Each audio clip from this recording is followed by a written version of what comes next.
양도소득세는 한국과 미국이 거의 뭐 비슷하다고 생각하시면 돼요. 일단 비슷한가요? 계산 구조를 보면은 미국은 아주 간단하거든요. 네네. 양도가액이 얼마냐, 취득가액이 얼마냐. 네네. 그 양도 차익인 거잖아요. 네네. 양도 차익에 그냥 세율만 곱하면 돼요. 미국은요? 간단하네요. 간단하죠.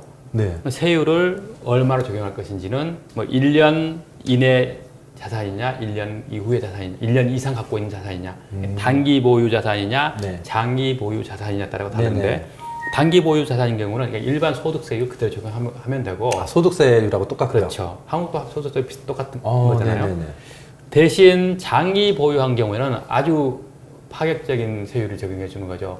0%나 15%나 20%를 미국도 집을 사면 오래 보유하라는 그런 의미죠. 의미네요. 근데 한국에서는 양도소득세를 뭐 간단하지만 미국보다는 조금 몇 단계 더 있는 거죠. 네. 양도가액에서 취득가액을 뺀 금액, 네. 그게 양도 차익인데 네네. 그 금액에서 장기보유 특별공제라는 것을 해줘요. 네네. 그리고 양도소득 기본공제라는 게 있어요. 네. 장기보유 특별공제와 양도소득 기본공제를 하면은 이 과세 표준이 되는 거죠. 네네. 그 과세 표준에다가 세율을 곱하면은 이제 한국에서의 양도소득 세금이 나오는 거죠. 한국에서는 장기보유 특별공제라는 것도 해주고 양도소득 기본공제라는 것도 해주기 때문에 어떻게 보면은 한국이 세금이 좀 적을 것 같은 느낌이 드는데 그렇죠. 노력만 하면 공제를 좀 많이 받으면 세금이 적을 것 같은데요. 꼭 그렇지만 않아요. 그런가요? 왜냐하면 세율 차이가 있기 때문에 네네. 한국은 세율을 물론 주식은 빼고 일반 부동산 같은 걸 본다면은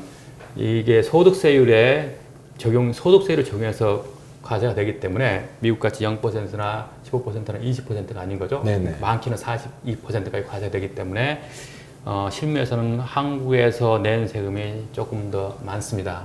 실제적으로는요? 실제적으로. 그런데 한 가지 중요한 점이 있어요.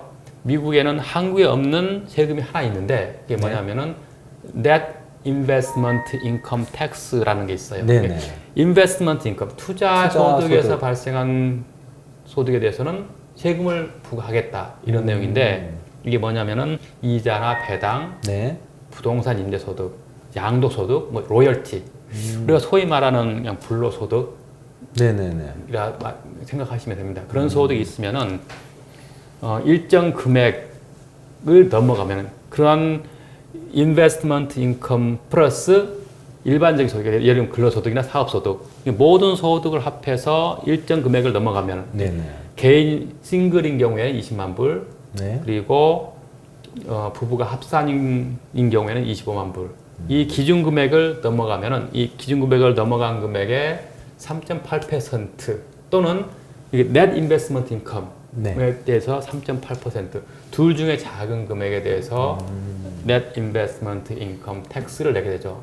한국에서 세금 많이 냈으니 net investment income tax에 대해서도 공제를 해달라라고 생각하시는 분도 있어요. 그럴 것 요청하시는 같은데요? 분도 있어요.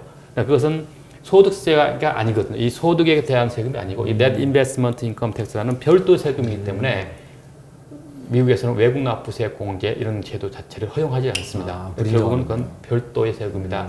그것까지 고려하면은 뭐 미국이 조금 높을 수도 있고 비슷할 수도 있고 뭐 이럴 수도 있습니다. 그것도 경우에 따라서는 이제 차이가 있는 거네요. 그렇죠. 그래서 예를 들면 뭐 양도를 언제 할 것인지 이것도 한번 고려해 볼 만한 사항이거든요. 예를 들면 양도소득이 있다 하더라도 네네. 전체 소득이 25만 불이 안 넘으면은 안 넘는다. 아예 과세 대상 자체가 아니기 때문에 그런 걸 조정해서 양도 시기를 결정하는 것도 하나의 방법이 될 수가 있습니다.